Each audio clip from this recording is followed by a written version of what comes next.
langsung saja Pak, panggilkan yang berikutnya nih Pak. Ini dari kalangan muda Pak. Dari pemuda ini. Langsung saja kita sambut. Ini dia. Muhadli Aco.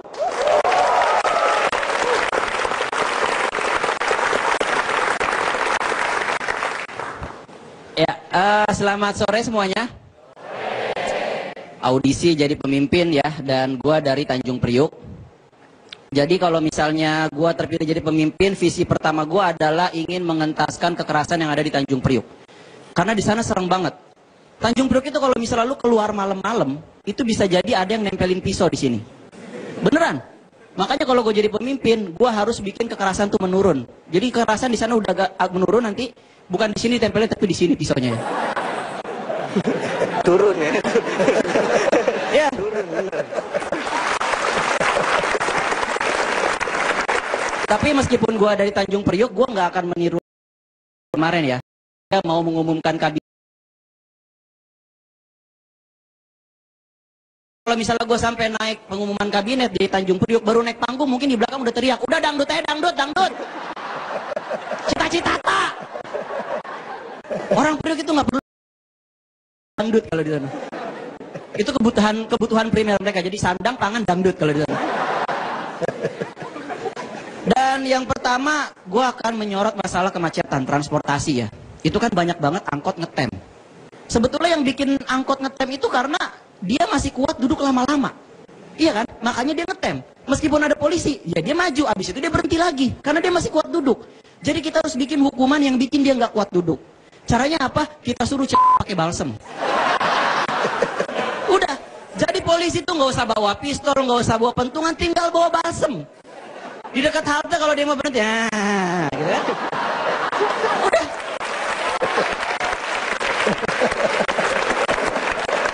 Dan nanti penumpangnya juga akan kapok. Misalnya dia pengen turun sembarangan, bang, kiri itu ada balsam di depan gitu.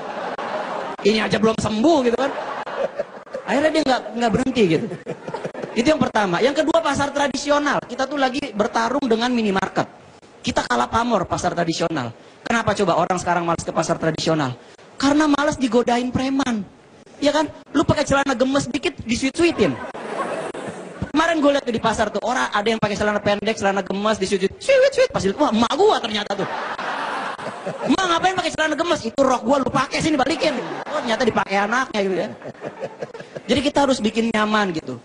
Tapi yang paling penting menurut gua kalau gue jadi pemimpin itu akan menyelesaikan masalah pendidikan. Gue tuh prihatin ya. Kayak misalnya kalau kita ketik di Google, anak SMA, coba yang keluar apa? Prestasi apa bukan? Bukan. Yang keluar tuh video porno. Iya kan? Gue tuh sedih ngelihatnya. Yang bikin gue sedih satu pun gue nggak punya videonya. Itu yang bikin gue sedih ya. Jadi sekarang tuh harus ada pengawasan gitu. Karena ini disebabkan banyak anak SD sekarang udah mulai berani pacaran. Jadi harus dipasangin tuh CCTV apa segala macem gitu kan. Supaya mengontrol orang anak-anak SD yang udah mulai bertingkah laku yang nggak semestinya. Kayak kemarin di sosial media ada kasus anak SD itu ngupload foto ciuman cowok sama cewek, bukan cowok sama kaleng kerupuk ya, cowok sama cewek. Itu juga bikin gua marah. Yang bikin gua marah, gila kalah gua sama anak SD gitu. Marah banget gua ngeliatnya tuh. Itu penggunaan CCTV yang bener tuh di situ, di lorong-lorong sekolah yang gelap-gelap, bukan dipakai buat mantau ujian, itu salah. Itu bikin anak jadi tertekan saat ujian ya. Ngapain coba ujian UN diawasin pakai CCTV? Kan kasihan gitu kan. Anak-anak tuh jadi ngerasa diawasin apa segala macem. Padahal sebetulnya supaya bikin anak-anak nggak nyontek itu solusinya gampang, nggak usah pakai CCTV, kemahalan. Ganti aja pilihan gandanya pakai huruf Arab gitu ya. Jadi kan kalau ditanya, cok nomor 3, ain, pasti kedengeran gitu kan? Kedengeran. Pasti kedengeran gitu, jadi nggak perlu pakai CCTV gitu. Dan yang kedua, selain masalah pendidikan, itu masalah televisi, hiburan ya. Gua nggak masalah acara-acara di TV itu mungkin ada yang nggak mendidik, nggak apa-apa. Yang penting menghibur paling nggak. Tapi kan ada acara-acara yang menghibur enggak, apalagi mendidik. Contohnya acara-acara mistis, bener nggak? Acara mistis tuh menghibur juga enggak, nakut-nakutin, mendidik apalagi gitu kan? Tapi disiarin gitu, dan itu lama gitu durasinya. Ada tuh acara yang kayak nguji-nguji nyali gitu kan, duduk di bawah pohon terus manggil setan buat ngobrol, ngapain gitu kan? Bukan apa-apa, setan juga butuh istirahat. Ya kan? Udah jam 2 pagi gitu kan. Udah mau tidur ada jumbo kemenyan, ya syuting lagi gitu kan. Syuting lagi gitu. Coba lu bayangin, kuntilanak jam 2 pagi udah mau tidur, udah cuci muka, udah pakai krim malam, udah pipis. Gitu kan? Tiba-tiba harus syuting lagi, kan kasihan dia gitu. Udah gitu upahnya nggak seberapa, cuma dibayar pakai kembang, sesajen. Kasih kayak apa buat beli daster gitu kan? Kasihan kuntilanak itu ya, yang bikin dia kelihatan serem karena dia pakai daster warnanya putih. Coba kalau daster kembang-kembang, lu ketemu di jalan, lu nggak bakal takut malah, Ceko, kau mau kemana Ceko? Itu punggung kenapa bulat-bulat gitu, belatungan gitu ya, oi koreng ya, makanya jangan digaruk, paling gitu kan.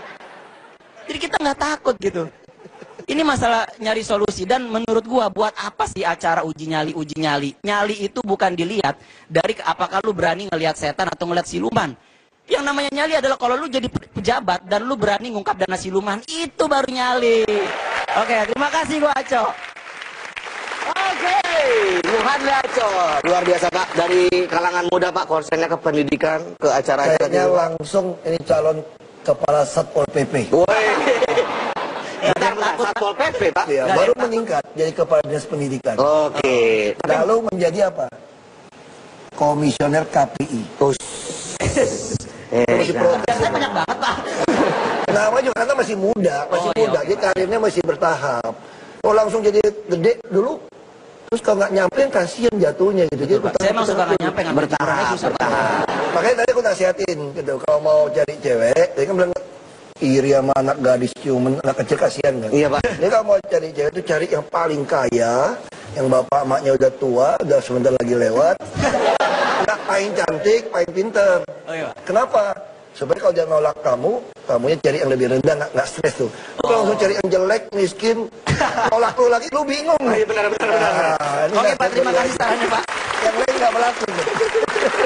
Buat yang ini Pak. Ya. Aco, Muhadli Aco. Kita masih punya, ada yang lainnya Pak. Ini baru dari kalangan muda. Kita juga ada dari kalangan Yang ini, Parubaya. Parubaya. Tadi kan tua tuh yang pertama Pak. Ini kan kalangan muda. Yang ini Parubaya Pak. Jadi jangan kemana-mana. Tetap di Stand Up Comedy. Jadi buat lu yang di rumah, tenang, gak usah takut, gak mungkin ada suster ngesot. Kasian loh, karena dia dari rumah sakit ke rumah lu jauh. Kasian dia nggak pakai skateboard.